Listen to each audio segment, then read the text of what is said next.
What's up, CFO gang? It's your boy Jay Tuck. Real Cowboys fans stand up. So, after that horrible loss versus the San Francisco 49ers, I dropped a video talking about the Dallas Cowboys offense, how it's broken, but is it fixable? And when I dropped that video, there was numerous comments saying, no, Tuck, is over. It can't be fixed. It is broken. But CFO fam, I want to say the Dallas Cowboys have implemented a lot of the things that we spoke about in that video into this offense. And now we have the top scoring offense in the NFL. Now, I'm not saying Mike McCarthy is subscribed to this channel. I'm not going to sit here and act like that.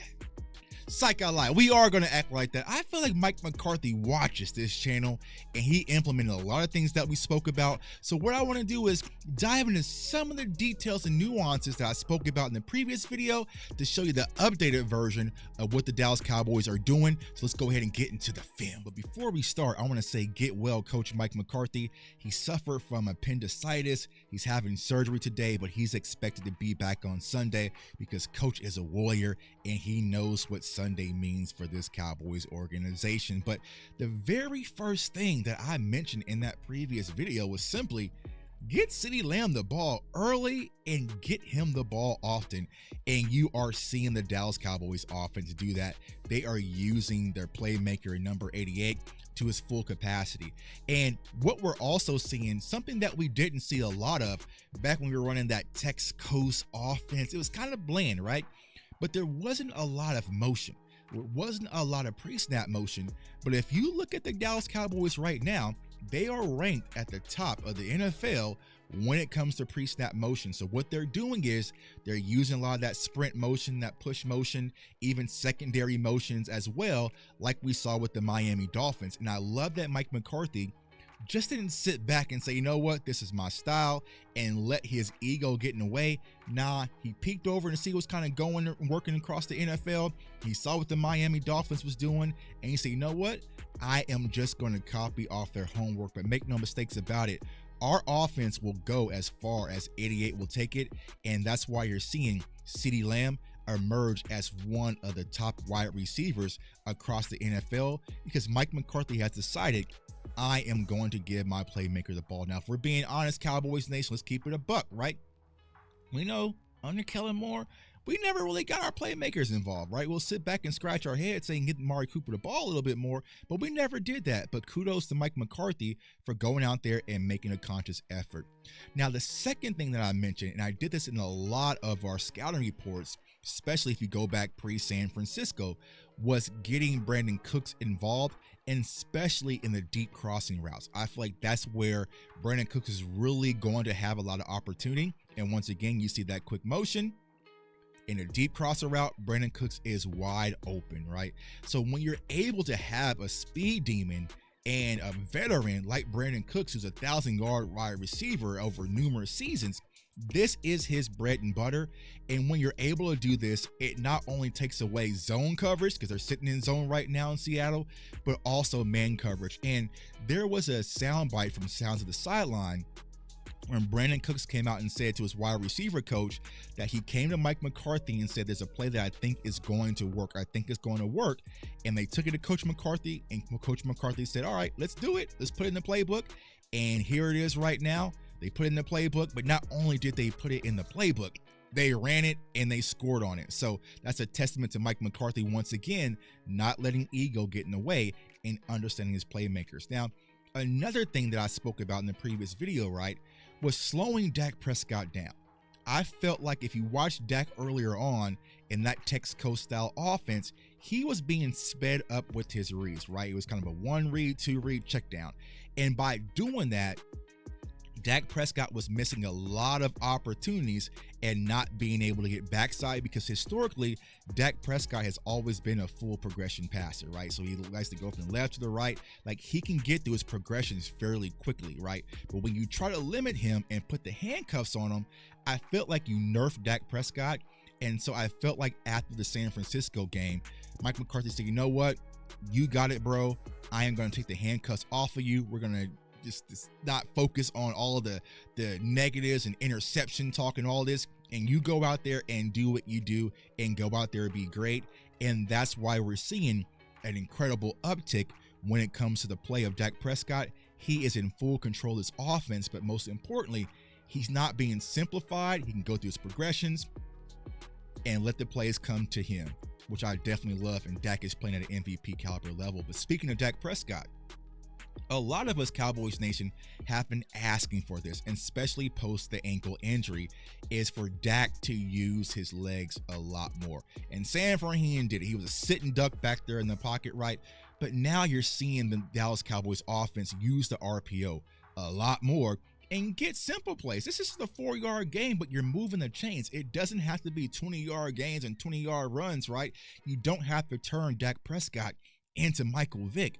But sometimes, and especially as we get deep in the season, when you need extra 2 yards, extra 3 yards, these RPOs are going to open up different things offensively for us, because you got to respect Tony Pollard, but also you got to respect the pass, but you also have to respect the legs and the IQ of Dak Prescott. And I'm loving that the Dallas Cowboys are using a lot more RPO in their offense. Now, if you watch the last video, something I said, and I've always believed this, right? From Dak to kind of go from a great quarterback or a good quarterback to elite, he needed more recess in his game. And what I mean by recess, when everything fails, can you go out there and just make things happen? And you are seeing that with Dak Prescott. That is a big daddy Dak play right there. There was nothing there. There was a sack. Terrence still kind of gets smoked off the edge, right? But Dak Prescott showing that relentless effort, saying, nah, bro, I am going to make something happen, and I'm going to do whatever it takes to go out there and win this ball game. And you see that in that throw, man. That play got me so hype at home. Now, speaking of the run game, I know a lot of people had questions about the run game, right? Tony Pollard, should we have kept Zeke and this and that, right?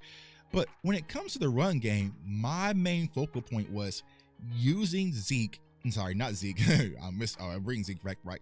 But using Rico and using Pollard just like you use Zeke and Pollard. And what do I mean by that? Getting Tony Pollard off the edges, getting him in space.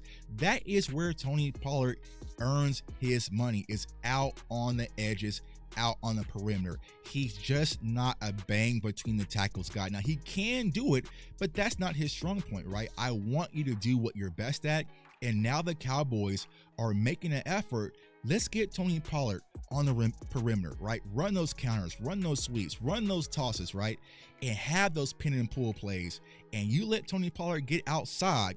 We all know with his home run capability, what he can provide to our offense. And you're seeing that represent the play. Now, and it comes in between the tackles, doing the dirty work, getting grimy, right? It's snowing in Philly or snowing in Buffalo, and you need those extra yards, right?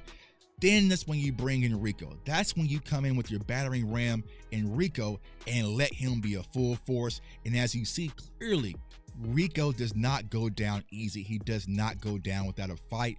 You have to give him the ball a little bit more and get him revved up, because Rico runs angry and he runs hungry.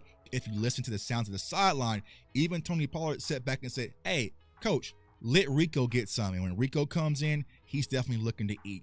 And the most important thing that we're seeing translate on Sundays now offensively, and I dropped a video, and if you didn't watch the Jake Ferguson video, I don't know where you've been, because 71,000 people watched it. You got to join the party, right? It was getting Jake Ferguson involved. I know there was questions, okay? Should the Cowboys not have moved on from Dalton Schultz? Should they have kept Dalton Schultz? Should they make a trade for a tight end? I felt like the Cowboys were good at the tight end position, right? But it just wasn't being used right. And if you were going to make passing plays, I prefer to go to Jake Ferguson over Luke Schoonmaker. Now, we should be getting Hendershot back this week as well. So it's only going to add to our tight end room. But make no mistakes about it, Cowboys Nation. Our offense needs Jake Ferguson to emerge, and he's definitely doing that. But earlier on in the season, he just wasn't getting that opportunity.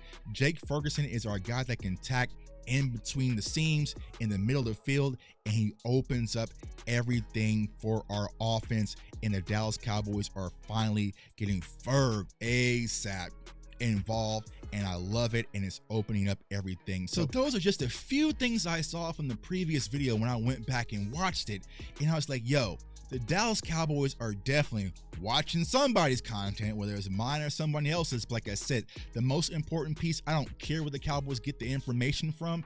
I love that the Cowboys made adjustments, and they are now one of the top offenses in the NFL. If they keep this up, we're definitely going to be a team that most NFL defenses should fear, man. So comment, like, subscribe. Follow me on all social media platforms at jtuck151. I want you to stay safe, stay blessed, stay encouraged. And Mike McCarthy, turn on your notification bell, bro. Holla at your boy. I got you, coach. Peace.